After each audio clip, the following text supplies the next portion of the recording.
This will keep you on hard work, dedicated. Hard work, dedicated. I feel that boxing is my job. It's something that I perfected, and it's something that I love to do. Mayweather's clocked him with 3 big shots. Whatever I do in life, I want to be the best at what I do. That's why, I work so hard at what I do. It's all entertainment for me. Entertaining the fans and entertaining the people. And about self-preservation. You being happy first. God, that boy, he living that flash.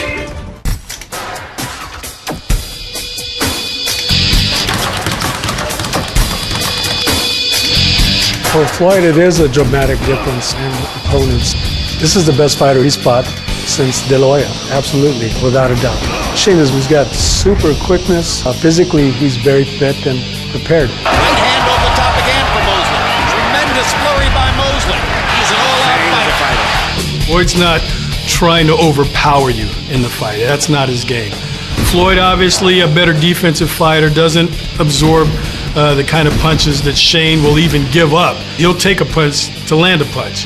That's kind of Shane's approach. Mayweather doesn't do that, so he's a much better defensive fighter. Probably has a little bit more speed than Shane, I would think. Floyd Mayweather has a knockout victory. Maybe not that night, though. I know that I'm going to win on May 1st. I'm just too much man for him. Too much. There's so many different things that I can do that's going to offset his rhythm. It's going to offset his timing. It's going to offset the things that he wants to do. Shane is a elite fighter. He has hand speed. He has solid punching power. He mixes it up to the head and the body. He's a complete fighter. When I take certain things away from him, he's going to get a little nervous, a little scared, and he's not going to know what to do. He's going to resort probably to holding, throwing a few punches at right hand and jumping in and trying to push and shove. And then when I have an answer for that tactic, then he's not going to know what to do. I think when fighters are sitting in the audience or sitting at home and say, you know what, I can break through Mayweather defense. I can land a jab. I can land a right hand. But it's not that easy. Mayweather is seen by many as the most brilliant defender in the sport. I'm always going to go out there and do me. The game plan is to dominate from the opening bell, and that's what I do. And I do it well. I'm always in control. That's the main thing, is being in control. Being a master out there. As long as I'm in control, I stay relaxed and stay calm, I'm always going to be victorious. It's going to be a little bit of power versus defense. Mayweather's defense to Shane's offense. And I think Shane's offense is going to be a little bit more versatile than just, I'm going to come at you swinging. It's got to be a little bit more intelligent than that. Hand speed is so evident. But it still has to be assertive and aggressive, but it can't be foolish. Sit here and wonder how men can do this. Very few can. Remember one thing, the guy's a 3-time world champion.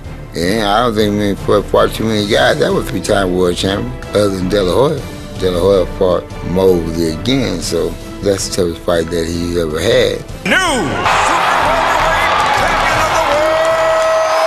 I think what makes Floyd Mayweather such an interesting, fascinating guy, really, in boxing, is that everyone has an opinion of Floyd Mayweather. Either you hate him or you love him.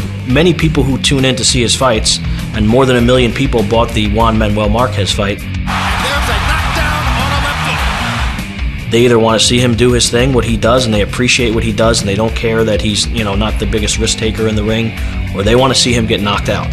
So everyone has an opinion of Floyd, and I think that's somewhat brilliant on his part too. He's been able to create this persona for himself, whether some of it's for when the cameras go on or not. I think he's been able to create this persona for himself that's really, really benefited him, especially financially, and it's really made him a megastar. I'm gonna give it to him how we eat sushi. Raw. I can say this with the utmost confidence.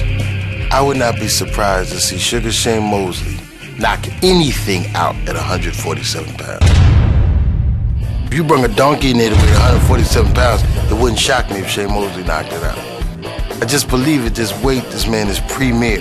Mayweather is an exceptional athlete. He's not a talented athlete. He's exceptional. He's one of the special guys in the sport, so I don't take anything away from him. I believe Sugar Shane Mosley can beat any 147-pound man in boxing, and I believe he could have been competitive against any 147-pound man in the history of this sport. It's just a premier weight for him. Both of the fighters are true gladiators. Both of them give it their all, and they leave it in the ring. Both have had tremendous careers, And come the night of 1st of May, the fans are truly in for a great, great night of boxing. Floyd is going to be able to go out there and show Shane Mosley that there's a difference. There's no other fighter out there like Floyd Mayweather.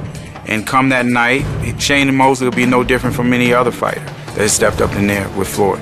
Much of the crowd is on its feet in awe. I think absolutely Shane has what it takes to make Floyd fight, and I think you're going to see the best out of Floyd because Shane is going to make him fight. I don't think that Shane Mosley gives up that easily on his offense. He has sort of a dogged determination to continue to mount his attack throughout the course of the 12 rounds. I think this is going to be a fight where you're going to see the very best that both guys have to offer. It's just going to come down to whose best is the best. Is Shane's best better than Floyd's best? Is Floyd's best better than Shane's best? The anticipation of that makes it one of the all-time great fights.